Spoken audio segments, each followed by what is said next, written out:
আজের রান্নায় আছে পটল আলুর তরকারি চিড়ে দিয়ে। মা শিখিয়ে দিচ্ছে আর আমি বানিয়ে নিচ্ছি। চলো দেখে নেবে কি করে বানিয়েছি। মার সাথে সাথে আমাকে বলে বলে দেখিয়ে দিচ্ছে আর আমি করে নিয়েছি। আজ আমি বানাবো পটল আলু তরকারি। এই জন্য পটল আলু আর একটুখানি চিড়ে নিয়ে নিয়েছি, 1 মুঠের মতন বা 1 থেকে 1.5 মুঠ মতন। প্রথমে চিড়েগুলোকে শুকনো ভেজে নিতে হবে। ওর মধ্যে চিড়েগুলোকে দিয়ে হালকা হাতে ভেজে নেব।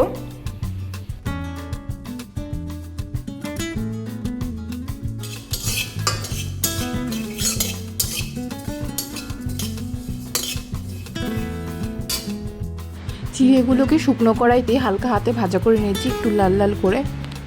তারপর কড়াইতে তেল দিয়ে আলুগুলোকে ভাজতে বসিয়ে দিলাম। আলুগুলোকে নাড়াচাড়া করে তারপর এর মধ্যে হলুদ আর একটুখানি নুন দিয়ে দিয়েছি, দিয়ে ভালো করে ভেজে নিয়েছি। তারপর পটল ভাজবো।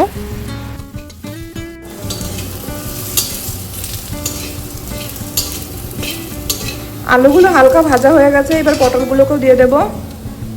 এই যে পটল, 3খানা মতো পটল আছে।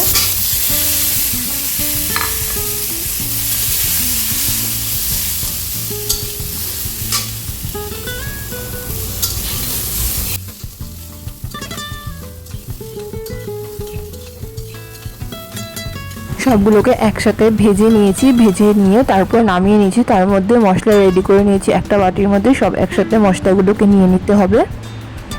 পটলের জন্য নিয়ে নিয়েছি জিরে ধনের গুঁড়ো, নুন, মরিচের গুঁড়ো, হলুদ, আর তারপর দিয়ে দিলাম জিরে ফোড়ন। দিয়ে দেবো মশলা, তারপর দিয়ে দিলাম মশলা, তারপর দিয়ে দেবো একটুখানি জল।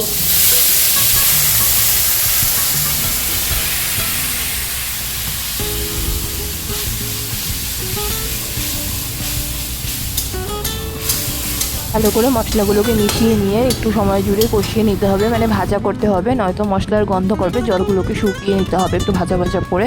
তারপর পটলগুলোকে দেবো। এই দেখো শুকিয়ে একদম জল নেই হয়ে গেছে।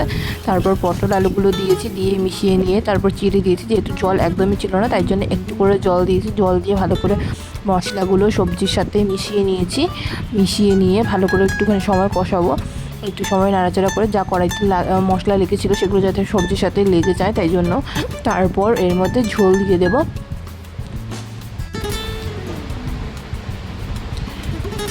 পরিমাণ অনুযায়ী জলটা একটু বেশি দিতে হবে, কারণ সব সবজিগুলো সেদ্ধ হবে। তারপর শুকনো শুকনো করতে হবে আর চিড়েও জল শুষে নেবে। দেখুন 5-10 মিনিট পর রান্নার পর জলগুলো শুকিয়ে এসেছে, মিডিয়াম ঘন ঘন আছে। এই অবস্থায় সব সিদ্ধ হয়ে গেছে। তারপর এর মধ্যে গরম মশলা দিয়ে নামিয়ে নেব। সব কিছু মোটামুটি নরম হয়ে এসেছে। এর মধ্যে গরম মশলা দিয়ে দিলাম 1 চামচ মতন, দিয়ে তারপর আবার ভালো করে মিশিয়ে নিয়ে শুকনো করে নামিয়ে নেব। শুকনো খেতে খুবই ভালো লাগে। মা মশলাগুলো দেখিয়ে দিল কতটুকু দিতে হবে বলে। তারপর দেখো চেক করে দেখলো যে হয়ে গেছে মা। তারপর আমি বেশ নামিয়ে নিলাম। দেন এরকম সিম্পল অ্যান্ড সাটল খুবই হালকা খাবারগুলো যদি পছন্দ হয়ে থাকে তাহলে সাবস্ক্রাইব করে দিয়ে পাশে থেকো।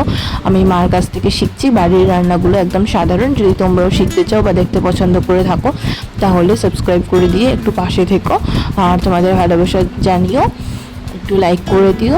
ধন্যবাদ সবাইকে। সবাই ভালো ভালো খাও, ভালো থাকো।